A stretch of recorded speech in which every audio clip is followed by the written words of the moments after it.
ಶ್ರಾವಣ ಮಾಸದ ಶುಕ್ರವಾರದ ದಿನ ಲಕ್ಷ್ಮೀದೇವಿಯ ಅರ್ಚನೆಯನ್ನು ಮಾಡ್ತಾ ಶ್ರಾವಣ ಮಾಸದಲ್ಲಿ ನಡೆಯುವ ಲಕ್ಷ್ಮೀ ಪೂಜೆ ಇದು ಸಾರ್ಥಕವಾಗಬೇಕಾದರೆ ಅದು ಶ್ರಾವಣ ಆಗಬೇಕು. ಶ್ರವಣದಿಂದ ಲಕ್ಷ್ಮೀದೇವಿಯ ಮಹಿಮೆಯನ್ನು ತಿಳಿಯಬೇಕು. ಆಗ ಶ್ರಾವಣ ಮಾಸದಲ್ಲಿ ಪೂಜೆಯನ್ನು ಮಾಡಿದ್ದು ಪೂರ್ಣ ಸಾರ್ಥಕವಾಗತ್ತೆ. ಆ ದೃಷ್ಟಿಯಲ್ಲಿ ಸ್ವಲ್ಪ ಮಹಾಲಕ್ಷ್ಮೀದೇವಿಯ ಸ್ಮರಣೆಯನ್ನು ಮಾಡಿ, ಲಕ್ಷ್ಮೀಪತಿಯಾದ ನಾರಾಯಣನ ಸ್ಮರಣೆಯನ್ನು ಮಾಡಿ ಲಕ್ಷ್ಮೀನಾರಾಯಣರ ಅನುಗ್ರಹಕ್ಕೆ ಪಾತ್ರರಾಗೋಣ. ಮಹಾಲಕ್ಷ್ಮೀದೇವಿಯ ಬಹಳ ದೊಡ್ಡ ಮಹಿಮೆ, ಬಹಳ ದೊಡ್ಡ ಗುಣ, ಅವಳಲ್ಲಿರುವ ಎಲ್ಲ ಗುಣಗಳ ಮೂಲ ಸ್ರೋತಸ್ಸು ಅದು ಲಕ್ಷ್ಮೀದೇವಿಯ ಮೇಲೆ ದೇವರು ಮಾಡುವಂತಹ ಅನುಗ್ರಹ, ದೇವರು ಮಾಡುವ ಪ್ರೀತಿ. ಸರ್ವೋತ್ತಮ ಪ್ರಿಯಾಯೈ ನಮಃ ಅಂತ ಲಕ್ಷ್ಮೀದೇವಿ ಸರ್ವೋತ್ತಮನಾದ ಪರಮಾತ್ಮನಿಗೆ ಪ್ರಿಯರಾದವರು ಅಂತ ಯಾರೆಲ್ಲ ಇದ್ದಾರೆ ಅವರೆಲ್ಲರಲ್ಲಿ ಉತ್ತಮಳಾದವಳು ಮಹಾಲಕ್ಷ್ಮೀದೇವಿ. ಬ್ರಹ್ಮದೇವರು ಪರಮಾತ್ಮನಿಗೆ ಪ್ರಿಯರು, ರುದ್ರದೇವರು ಪ್ರಿಯರು, ಇಂದ್ರಾದಿ ದೇವತೆಗಳೆಲ್ಲ ಪ್ರಿಯರು. ಅನಾದಿ ಕಾಲದಿಂದಲೂ ದೇವತೆಗಳು ಪರಮಾತ್ಮನಿಗೆ ಪ್ರಿಯರು. ಒಂದು ಕಡೆಗೆ ಶ್ರೀಮದ್ ಭಾಗವತ ಹೇಳ್ತದೆ, ನಯಸ್ಯ ವಧ್ಯ ನ ಚ ರಕ್ಷಣೀಯ ನೋಪೇಕ್ಷಣೀಯಾದರಣೀಯ ಪಕ್ಷ ತಥಾಪಿ ಸರ್ಗಸ್ಥಿತಿ ಸಂಯಮಾರ್ಥಂ ಧತ್ತೇ ರಜಸ್ಸತ್ವತಮಂಸಿ ಕಾಲೇ. ಪರಮಾತ್ಮನಿಗೆ ಉಪೇಕ್ಷಣೀಯ ಆದರಣೀಯ ಅಂತ ಪಕ್ಷಗಳಿಲ್ಲ, ಎಲ್ಲರೂ ಸಮಾನ ಅಂತ ಶ್ರೀಮದಾಚಾರ್ಯರು ನಿರ್ಣಯ ಕೊಡ್ತಾರೆ. ಹಾಗೆ ಅಭಿಪ್ರಾಯವಲ್ಲ. ಯೋಗ್ಯತೆಯನ್ನು ಮೀರಿ, ಯೋಗ್ಯತೆ ಇರೋದಿಲ್ಲ ಆದರೂ ದೇವರು ಪ್ರೀತಿ ಮಾಡ್ತಾನೆ. ಉತ್ತಮ ಯೋಗ್ಯತೆ ಇದೆ ಆದರೂ ದೇವರು ಉಪೇಕ್ಷೆ ಮಾಡ್ತಾನೆ ಅಂತ ಇಲ್ಲ. ಅವರವರ ಯೋಗ್ಯತೆಗೆ ತಕ್ಕಂತೆ ಪರಮಾತ್ಮ ಅವರ ಮೇಲೆ ಪ್ರೀತಿಯನ್ನೋ ಉಪೇಕ್ಷೆಯನ್ನೋ ನಿಗ್ರಹವನ್ನೋ ಮಾಡ್ತಾನೆ ಅಂತ ತಾತ್ಪರ್ಯವೇ ಹೊರತು ಯಾರ ಮೇಲೂ ಪ್ರೀತಿ ಇಲ್ಲ, ಯಾರ ಮೇಲೂ ಉಪೇಕ್ಷೆ ಇಲ್ಲ, ದ್ವೇಷ ಇಲ್ಲ, ಎಲ್ಲರನ್ನೂ ಸಮಾನವಾಗಿ ಕಾಣ್ತಾನೆ ಅಂತ ಸರ್ವಥಾ ಅಲ್ಲ. ಅನಾದಿ ಕಾಲದಿಂದಲೂ ದೇವತೆಗಳ ಮೇಲೆ ಪರಮಾತ್ಮನಿಗೆ ಪ್ರೀತಿ ಇದೆ. ಅನಾದಿ ಕಾಲದಿಂದಲೂ ದೈತ್ಯರ ಮೇಲೆ ಭಗವಂತನಿಗೆ ಕೋಪ ಇದೆ. ಕೋಪ ಅಂದರೆ ದೇವರಿಗೆ ಸಂತಾಪ ರೂಪವಾದ ಕೋಪ ಅಲ್ಲ, ಆದರೆ ಅವರು ಮಾಡಿದ ತಪ್ಪಿಗೆ ಶಿಕ್ಷೆ ಕೊಡಬೇಕು ಅನ್ನುವಂತಹ, ನಿಗ್ರಹ ಮಾಡಬೇಕೆಂಬ ಸಂಕಲ್ಪ ಪರಮಾತ್ಮನಿಗುಂಟು. ಆ ರೀತಿ ಪರಮಾತ್ಮನಿಗೆ ಪ್ರೀತಿಗೆ ಪಾತ್ರರಾದವರು ದೇವತೆಗಳು ಇಂದಿನಿಂದಲ್ಲ, ಅನಾದಿ ಕಾಲದಿಂದ. ಎಲ್ಲ ಸಜ್ಜನರು, ಅದರಲ್ಲಿ ವಿಶೇಷವಾಗಿ ದೇವತೆಗಳು, ಅದರಲ್ಲಿಯೂ ದೇವತೋತ್ತಮರಾದಂತಹ ಬ್ರಹ್ಮಾದಿಗಳು, ಅವರೆಲ್ಲರಿಗಿಂತಲೂ ಪ್ರೀತಿ ಪಾತ್ರಳಾದವಳು ಲಕ್ಷ್ಮೀದೇವಿ. ಆದ್ದರಿಂದ ಸರ್ವೋತ್ತಮ ಪ್ರಿಯಾಯೈ ನಮಃ ಅಂತ ಭಾಗವತ ತಾತ್ಪರ್ಯದಲ್ಲಿ ಮತ್ತೊಂದು ಕಡೆಗೆ ಹೇಳುತ್ತಾರೆ.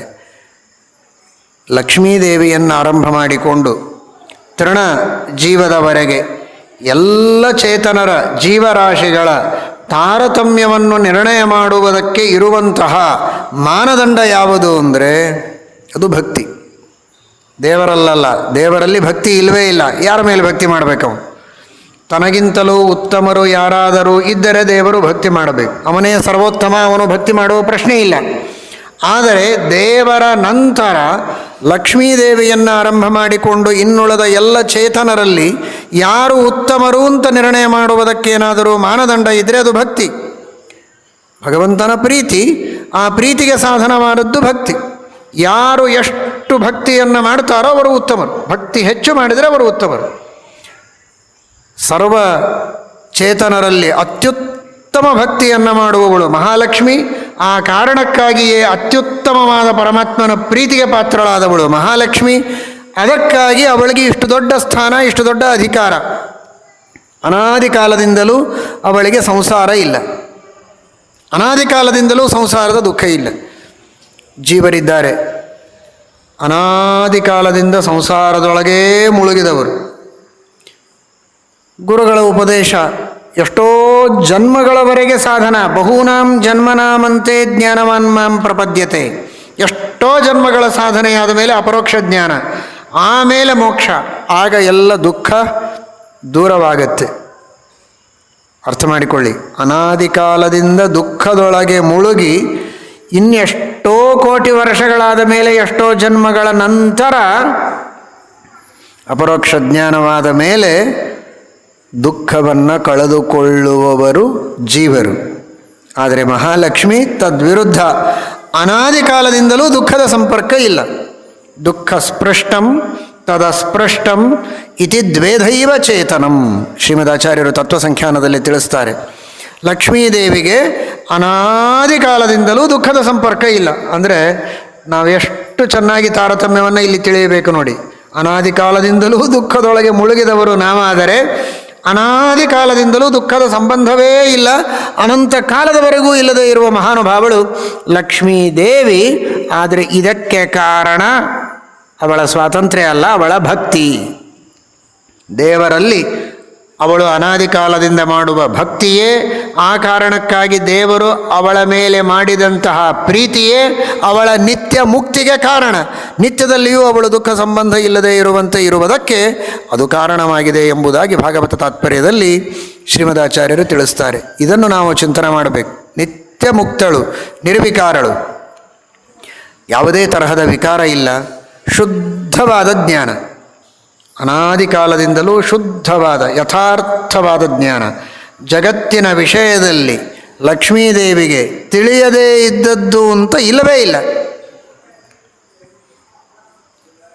ಒಂದೊಂದು ಪೃಥ್ವಿಯ ಸುತ್ತಮುತ್ತಲೂ ನೋಡ್ತಾ ಇದ್ದೀರಿ. ನಮಗೆ ತಿಳಿಯದೇ ಇದ್ದ ಪ್ರಪಂಚ ಬಹಳ ಇದೆ. ನಮಗೆ ತೋರುವ ಪ್ರಪಂಚ ಸಣ್ಣದು, ಅಷ್ಟೇ ಸಾಕು ನಾವು ತಿಳಿಯೋದಕ್ಕೆ.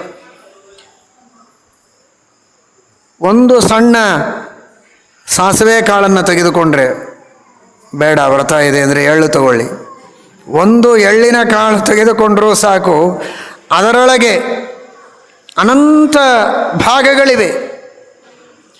ಇಡೀ ಪೃಥ್ವಿಯಲ್ಲಿ ಎಷ್ಟು ಪರಮಾಣುಗಳಿರಲಿಕ್ಕೆ ಸಾಧ್ಯ ಇಲ್ಲ, ಆಲೋಚನೆ ಮಾಡಿ. ಆ ಒಂದೊಂದು ಪರಮಾಣುವಿಗೂ ಅನಂತ ಭಾಗಗಳನ್ನು ಶ್ರೀಮದಾಚಾರ್ಯರು ಹೇಳುತ್ತಾರೆ ಅನುವ್ಯಾಖ್ಯಾನದಲ್ಲಿ.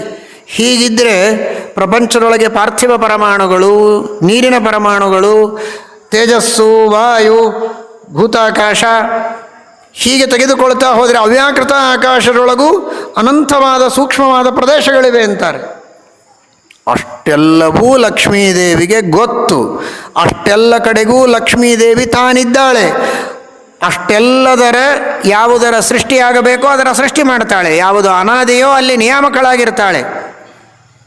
ಅಂದರೆ ಅವಳ ಮಹಿಮೆ ಎಷ್ಟು ದೊಡ್ಡದು ತಿಳಿಯಿರಿ. ಎಲ್ಲದರ ಮೇಲೆ ಅವ್ಯಾಕೃತ ಆಕಾಶ, ಅನಂತ, ಅದಕ್ಕೆ ಸೀಮೆಯೇ ಇಲ್ಲ. ಅನಂತವಾದ ಅವ್ಯಾಕೃತ ಆಕಾಶ, ಅನಂತವಾದ ಪ್ರಕೃತಿ, ಅಲ್ಲೆಲ್ಲ ಕಡೆಗೂ ತುಂಬಿಕೊಂಡಿದ್ದವಳು. ಪೂಜೆ ಮಾಡುವ ಪುಟ್ಟ ಪ್ರತಿಮೆಗಳು, ಪೂಜೆ ಮಾಡುವ ಪುಟ್ಟ ಲಕ್ಷ್ಮಿಯ ಚಿತ್ರಗಳು, ಅರ್ಚನೆಗೆ ಕುಳಿತಿದ್ದೀರಿ, ಇಷ್ಟರಲ್ಲಿ ಲಕ್ಷ್ಮೀದೇವಿ ಇದ್ದಾಳೆ ಅಂತ ತಿಳಿಯಬೇಡಿ. ಭಕ್ತಿಯಿಂದ ಪೂಜೆ ಮಾಡ್ತಾ ಇದ್ದೀರಿ, ಅಲ್ಲಿ ಲಕ್ಷ್ಮೀದೇವಿ ಇದ್ದಾಳೆ ಎನ್ನುವುದರಲ್ಲಿ ಸಂಶಯ ಇಲ್ಲ. ಅಲ್ಲಿ ಮಾತ್ರ ಇಲ್ಲ, ವಿಶ್ವದ ತುಂಬೆಲ್ಲ ಇದ್ದಾಳೆ. ವಿಶ್ವದ ರಾಣಿಯವಳು. ವಿಶ್ವಸ್ಥಿತಿ ಪ್ರಳಯ ಸರ್ಗ ಮಹಾವಿಭೂತಿ ವೃತ್ತಿ ಪ್ರಕಾಶ ನಿಯಮಾವೃತಿ ಬಂಧ ಮೋಕ್ಷಾ ಯಸ್ಯಾ ಅಪಾಂಗಲಭ ಮಾತ್ರತ ಊರ್ಜಿತಾಸ ಶ್ರೀಹಿ ಯತ್ಕಟಾಕ್ಷ ಬಲವತಿ ಅಜಿತಂ ನಮಾಮಿ. ಅಂತಹ ಮಹಾಲಕ್ಷ್ಮೀದೇವಿ ಅವಳ ಜ್ಞಾನ ಆಲೋಚನವೇ ಇಲ್ಲದೆ ಎಲ್ಲವನ್ನೂ ತಿಳಿಯುತ್ತಾಳೆ. ಪರಮಾತ್ಮನಲ್ಲಿಯೂ ಕೂಡ ಸಕಲ ಜಗತ್ತಿನಲ್ಲಿ ವ್ಯಾಪ್ತನಾದ ಸರ್ವತ್ರ ಸರ್ವದಾ ಸರ್ವಾಕಾರ ಸರ್ವಾಧಾರ ಸರ್ವಾಶ್ರಯ ಸರ್ವೋತ್ಪಾದಕ ಸರ್ವಪಾಲಕ ಸರ್ವಸಂಹಾರಕ ಇತ್ಯಾದಿಯಾಗಿ ಬ್ರಹ್ಮದೇವರು ವಾಯುದೇವರೇ ಪರಮಾತ್ಮನ ಉಪಾಸನೆ ಮಾಡಿದರೆ ಅವರೆಲ್ಲರಿಗಿಂತಲೂ ಕೋಟಿಪಟ್ಟು ಅಧಿಕವಾಗಿ ಮಹಾಲಕ್ಷ್ಮೀದೇವಿ ಆ ಪರಮಾತ್ಮನನ್ನು ತಿಳಿದಿದ್ದಾಳೆ. ಪರಮಾತ್ಮನ ಗುಣಗಳು ಅನಂತ, ಕ್ರಿಯೆಗಳು ಅನಂತ, ಅವನ ರೂಪಗಳು ಅನಂತ. ಆ ಒಂದೊಂದು ಗುಣಗಳಿಗೂ ಮತ್ತೆ ಅನಂತ ಗುಣಗಳಿವೆ, ಅನಂತ ಕ್ರಿಯೆಗಳಿವೆ, ಅನಂತ ಅವತಾರಗಳಿವೆ. ಅದನ್ನೆಲ್ಲವನ್ನೂ ಲಕ್ಷ್ಮೀದೇವಿ ಉಪಾಸನೆ ಮಾಡ್ತಾಳೆ. ಪರಮಾತ್ಮನ ಅನಂತ ಗುಣ, ಅನಂತ ಕ್ರಿಯೆ, ಅನಂತ ರೂಪಗಳನ್ನು ಬ್ರಹ್ಮದೇವರು ಉಪಾಸನೆ ಮಾಡಿದರೆ ಆ ಒಂದೊಂದು ಗುಣಗಳಿಗೂ ಮತ್ತೆ ಅನಂತ ಗುಣ, ಅನಂತ ಕ್ರಿಯೆ, ಅನಂತ ಅವತಾರಗಳನ್ನು ಮಹಾಲಕ್ಷ್ಮೀದೇವಿ ಉಪಾಸನೆಯನ್ನು ಮಾಡ್ತಾಳೆ.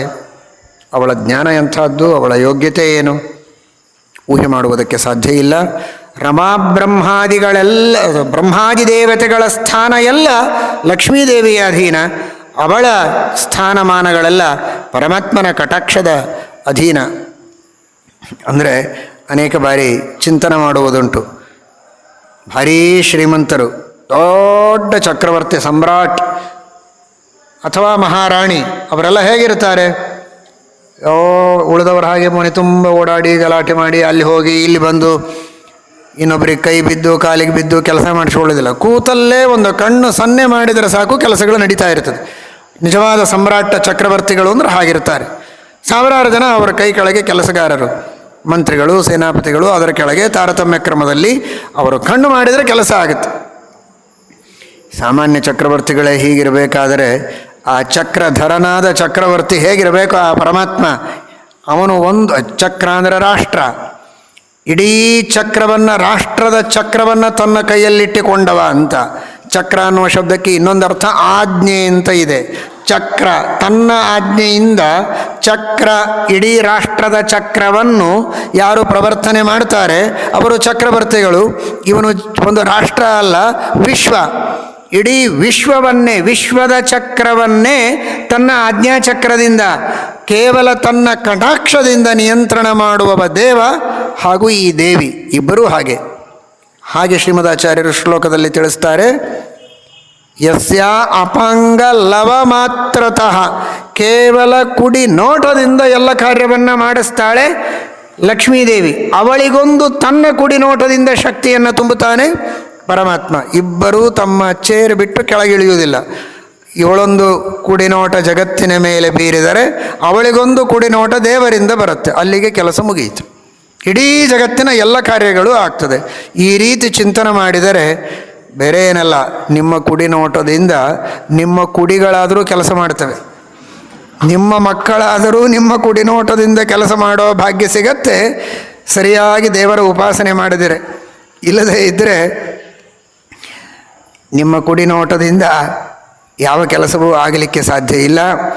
ಅವರು ಒಂದೊಂದು ಹಾಲಿನ ಹನಿಯನ್ನು ಕುಡಿಯುವುದಕ್ಕೂ, ಪುಸ್ತಕದ ಒಂದೊಂದು ಅಕ್ಷರಗಳನ್ನು ನೋಡುವುದಕ್ಕೂ ನೀವು ಕುಣಿದಾಡಬೇಕಾಗತ್ತೆ. ಅವರ ಒಂದು ಕುಡಿ ಅಥವಾ ಅವರ ಒಂದು ನೋಟಕ್ಕೂ ನೀವು ಕುಣಿದಾಡಬೇಕಾಗತ್ತೆ. ಅದು ತಪ್ಪಬೇಕು ಅಂದರೆ ಇವರ ಕುಡಿ ನೋಟಗಳಿಂದ ಎಲ್ಲ ಆಗತ್ತೆ ಅಂತ ಚಿಂತನೆ ಮಾಡಿ, ನಿಮ್ಮ ಕುಡಿ ನೋಟದಿಂದ ನಿಮ್ಮ ಕುಡಿಗಳು ಕನಿಷ್ಠ ನಿಮ್ಮ ಕಡೆಗೆ ನೋಟ ಆದರೂ ಬೀಳ್ತವೆ. ನೋಟುಗಳ ಕಡೆಗೆ ನೋಟ ಬೀರದೆ ನಿಮ್ಮ ಕಡೆಗೆ ನೋಟು, ಅವರ ನೋಟ ಬರಬೇಕಾದರೆ ಇಷ್ಟಾದರೂ ದೇವರ ಉಪಾಸನೆಯನ್ನು ಮಾಡಿ. ಇಷ್ಟಕ್ಕೋಸ್ಕರ ಮಾಡಬೇಡಿ. ಅಪರೋಕ್ಷ ಜ್ಞಾನ, ಭಗವಂತನ ದರ್ಶನ, ಅವನ ಅನುಗ್ರಹಕ್ಕೋಸ್ಕರ ಆ ಮಹಾಲಕ್ಷ್ಮೀ ದೇವಿಯ ಉಪಾಸನೆಯನ್ನು ವಿಶೇಷವಾಗಿ ಮಾಡಬೇಕು. ಇಂದ್ರದೇವರು ಅವರೆಲ್ಲ ನಿಷ್ಕಾಮ ಭಕ್ತರು. ಆರಾಧಿತೋಯೋ ಬ್ರಹ್ಮಾದ್ಯೈ ಭಕ್ತಿಜ್ಞಾನ ದಯಾದಿಭಿ ಕಿಂ ತಸ್ಯ ಕಾಮುಕಜನೈ ಕೃತಯ ಪರಿಚರ್ಯಯ ಅಂತ. ನಿಷ್ಕಾಮ ಸೇವೆಯನ್ನು ಮಾಡುವವರು ದೇವತೆಗಳು. ಆದರೂ ಅಧಿಕಾರದೊಳಗಿದ್ದಾಗ ಸ್ವಾಧಿಕಾರಾಭಿಕಾಮನಂ, ಅವರವರು ಆಧಿಕಾರಿಕರಾದ ದೇವತೆಗಳು ತಮ್ಮ ಅಧಿಕಾರಕ್ಕೆ ಸಂಬಂಧಪಟ್ಟ ಕೆಲವು ಅಪೇಕ್ಷೆಗಳನ್ನು ಪಟ್ಟರೆ ಅದು ತಪ್ಪಲ್ಲ ಅಂತ 3 ಲೋಕಗಳ ಒಡೆಯನಾದ ಇಂದ್ರ ಆ ಐಶ್ವರ್ಯ ಸಂಪತ್ತು ಇಡೀ ಜಗತ್ತಿಗೆ ಕ್ಷೇಮ ಆಗುವುದಕ್ಕೆ ಮಹಾಲಕ್ಷ್ಮಿಯ ಉಪಾಸನೆಯನ್ನು ಮಾಡಿದ್ದಾನೆ. ನಮಸ್ತೆಸ್ತು ಮಹಾಮಾಯೆ ಶ್ರೀಪೀಠೆ ಸುರಪೂಜಿತೆ ಅಂತ ಲಕ್ಷ್ಮೀದೇವಿಯ ವಿಶೇಷ ಉಪಾಸನೆಯನ್ನು ಮಾಡಿ ಅನುಗ್ರಹವನ್ನು ಪಡೆದಿದ್ದಾನೆ. ಇಂದ್ರ ಐಶ್ವರ್ಯವನ್ನು ಪಡೆದದ್ದು ಲಕ್ಷ್ಮೀದೇವಿಯ ಅನುಗ್ರಹದಿಂದ. ಎಲ್ಲ ದೇವತೆಗಳು ಸ್ಥಾನಮಾನಗಳನ್ನು, ಐಶ್ವರ್ಯವನ್ನು ಪಡೆದದ್ದು ಲಕ್ಷ್ಮೀದೇವಿಯ ಅನುಗ್ರಹದಿಂದ. ಬರೀ ಐಶ್ವರ್ಯಕ್ಕಲ್ಲ, ಎಲ್ಲರಿಗೆ ಜ್ಞಾನ ಬರೋದು ಲಕ್ಷ್ಮೀದೇವಿಯಿಂದ. ಅದೆಲ್ಲ ನಿಮ್ಮ ನಾಮಾವಲಿಯಲ್ಲಿದೆ. ಲಕ್ಷ್ಮೀದೇವಿಯ ಶ್ರೀ, ಭೂ, ದುರ್ಗ 3 ರೂಪಗಳು. ಸತ್ವ, ರಜಸ್, ತಮಸ್ ಎಂಬ 3 ಗುಣಗಳಿಗೆ ನಿಯಾಮಕಳಾದವಳು. ಅದರಲ್ಲಿ ಸೂಕ್ಷ್ಮವಾದ ಸತ್ವಗುಣ, ಸತ್ವಗುಣದ ಕಾರ್ಯ ಜ್ಞಾನ, ರಜೋಗುಣದ ಕಾರ್ಯ ಕ್ರಿಯೆ, ಆ್ಯಕ್ಷನ್, ತಮೋಗುಣದ ಕಾರ್ಯ ಇದು ಮೋಹ, ತಪ್ಪು ತಿಳುವಳಿಕೆ ಇತ್ಯಾದಿಗಳು. ಸೂಕ್ಷ್ಮವಾದ ಸತ್ವಗುಣ ದೇವರ ವಿಷಯದಲ್ಲಿ ಜ್ಞಾನವನ್ನು ಕೊಡುತ್ತದೆ. ಬರೀ ಸತ್ವಗುಣ ಇದೆಲ್ಲ ಕಾಣುವ ಹಾಗೆ ಮಾಡುತ್ತೆ. ಸೂಕ್ಷ್ಮ ಸತ್ವಗುಣ ಪರಮಾತ್ಮನ ಮಹಿಮೆಯನ್ನು ತಿಳಿಸಿಕೊಡುತ್ತದೆ. ಶಾಸ್ತ್ರಗಳ ತಿಳುವಳಿಕೆ, ಧರ್ಮದ ತಿಳುವಳಿಕೆ ನಮಗೆ ಬರುವಂತೆ ಮಾಡುತ್ತದೆ. ಅದನ್ನು ಲಕ್ಷ್ಮೀದೇವಿಗೆ ಬೇಡಬೇಕು. ಸೂಕ್ಷ್ಮ ಸತ್ವಗುಣದ ಮಾನಿನಿಯಾದ ನೀನು ನಮಗೆ ನಿನ್ನ ಒಡೆಯನ ಮಹಿಮೆ ತಿಳಿಯುವಂತೆ ಅನುಗ್ರಹಿಸು ಅಂತ. ಎರಡನೆಯದು, ಸೂಕ್ಷ್ಮ ರಜೋಗುಣಕ್ಕೆ ಅಭಿಮಾನಿನಿಯಾದ ಭೂದೇವಿ, ಅವಳು ಕ್ರಿಯೆ, ನಮ್ಮಿಂದ ಕ್ರಿಯೆ ಆಗುವಂತೆ ಮಾಡುವವಳು. ಯಾವ ಕ್ರಿಯೆ? ಅಲ್ಲಿ ಇಲ್ಲಿ ಓಡಾಡೋ ಕ್ರಿಯೆಗೆ ಅದು ಸ್ಥೂಲ ರಜೋಗುಣ. ಸೂಕ್ಷ್ಮವಾದ ರಜೋಗುಣ ದೇವರ ಪೂಜೆ, ಪ್ರದಕ್ಷಿಣೆ, ನಮಸ್ಕಾರ, ದೇವರ ಸೇವೆ, ಭಗವದ್ಭಕ್ತರ ಸೇವೆ, ಈ ತರಹದ ಕ್ರಿಯೆಗಳನ್ನು ಮಾಡಿಸುವ ದೇವಿ ಅವಳು ಭೂದೇವಿ. ಯಾವಾಗಲೂ ದೇವರ ಸೇವೆ ನಮ್ಮಿಂದ ಆಗುವಂತೆ ಮಾಡಿಸುವಂತ ಭೂದೇವಿಯಲ್ಲಿ ಪ್ರಾರ್ಥನೆ ಮಾಡಬೇಕು. ಬರೀ ನನ್ನ ಹೆಸರಲ್ಲಿ ಒಂದಿಷ್ಟು ಸೈಟ್ ಮಾಡೋ ಹಾಗೆ ಮಾಡು ಅಂತ ಕೇಳ್ಕೊಳ್ಬೇಡಿ. ಕೇಳ್ಕೊಂಡ್ರೆ ಕೇಳ್ಕೊಳ್ಳಿ, ಬರೀ ಅದನ್ನೇ ಕೇಳ್ಕೊಬೇಡಿ ಅಷ್ಟೇ. ದೇವರ ಸೇವೆಯನ್ನು ಮಾಡುವಂತೆ ಭೂದೇವಿ ನಮಗೆ ಪ್ರಾರ್ಥನೆ ಮಾಡಬೇಕು. ಶ್ರೀಭೂ ಸಮೇತನಾದ ನಾರಾಯಣನ ವೆಂಕಟೇಶನ ಸ್ತುತಿಯನ್ನು ನೀವೆಲ್ಲ ಮಾಡುವಾಗ, ಇನ್ನು ದುರ್ಗಾದೇವಿ ತಪ್ಪು ತಿಳುವಳಿಕೆಯನ್ನು ಕೊಡುವವಳು. ಮತ್ತು ಅದನ್ನೇನು ಕೇಳೋದು? ನೋಡಿ, ಏನನ್ನೋ ನೋಡಿ ಏನೋ ತಿಳ್ಕೊಳ್ತೇವೆ. ಹಗ್ಗ ಬಿದ್ದಿರುತ್ತೆ, ಹಾವು ಅಂತ ತಿಳ್ಕೊತೇವೆ. ಇದು ತಮೋಗುಣದ ಕೆಲಸ. ಅದನ್ನು ದುರ್ಗಾದೇವಿಯೇ ಕೊಡೋದು. ಕೊಟ್ಟರೆ ಕೊಡಲಿ, ಕೊಡಬಾರದು. ಕದಾಚಿತ್ ಅನರ್ಥ ಆದರೂ ಸಣ್ಣ ಅನರ್ಥ ಆಗ್ತದೆ.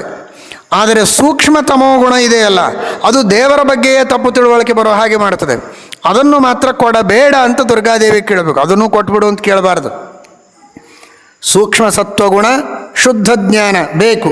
ಸೂಕ್ಷ್ಮ ರಜೋಗುಣ, ದೇವರ ಸೇವೆ ಬೇಕು. ಸೂಕ್ಷ್ಮ ತಮೋಗುಣ, ದೇವರ ಬಗ್ಗೆ ತಪ್ಪು ತಿಳುವಳಿಕೆ ಬೇಡ. ಸುತಮಶ್ಚ ಜಹ್ಯಾತ್ ಅಂತ ಗೀತಾ ಭಾಷ್ಯದಲ್ಲಿ ಶ್ರೀಮದಾಚಾರ್ಯ ಹೇಳ್ತಾರೆ. ಅದು ಬೇಡ. ಆ ತಪ್ಪು ತಿಳುವಳಿಕೆ ದೇವರ ವಿಷಯದಲ್ಲಿ ಮಾತ್ರ ಎಂದಿಗೂ ಬರದಂತೆ ನಮ್ಮನ್ನು ಕಾಪಾಡು.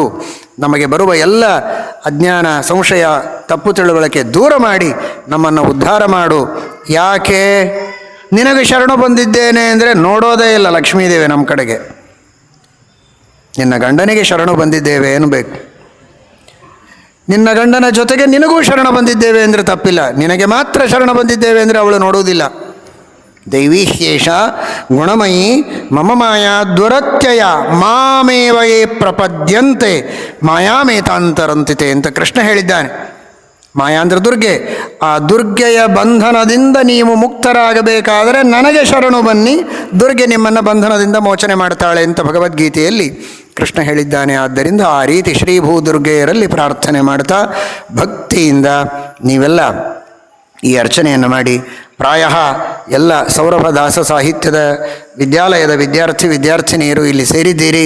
ನೀವೆಲ್ಲ ದಾಸ ಸಾಹಿತ್ಯ, ಆ ಮೂಲಕವಾಗಿ ವೇದವ್ಯಾಸದೇವರ ಶ್ರೀಮದಾಚಾರ್ಯರ ಟೀಕಾಕೃತ್ಪಾದರ ಸಂದೇಶವನ್ನು ತಿಳಿದುಕೊಳ್ಳುವ ಒಂದು ಉತ್ಸುಕತೆಯಿಂದ ನೀವು ವಿದ್ಯಾಲಯದಲ್ಲಿ ಭಾಗವಹಿಸಿರಾದ್ದರಿಂದ ಶ್ರೀದೇವಿಯ ಅನುಗ್ರಹ ನಿಮಗೆ ಅವಶ್ಯವಾಗಿ ಬೇಕು. ಇಂತಹ ಅರ್ಚನೆ ಮನೆಯಲ್ಲಿ ಗೃಹಕೃತ್ಯಗಳು, ಪತಿಯ ಸೇವೆ, ಇನ್ನನೇಕ ಸತ್ಕಾರ್ಯಗಳನ್ನು ನಿತ್ಯದಲ್ಲಿ ಮಾಡುವುದಕ್ಕೆ ಭೂದೇವಿಯ ಅನುಗ್ರಹವೂ ಬೇಕು.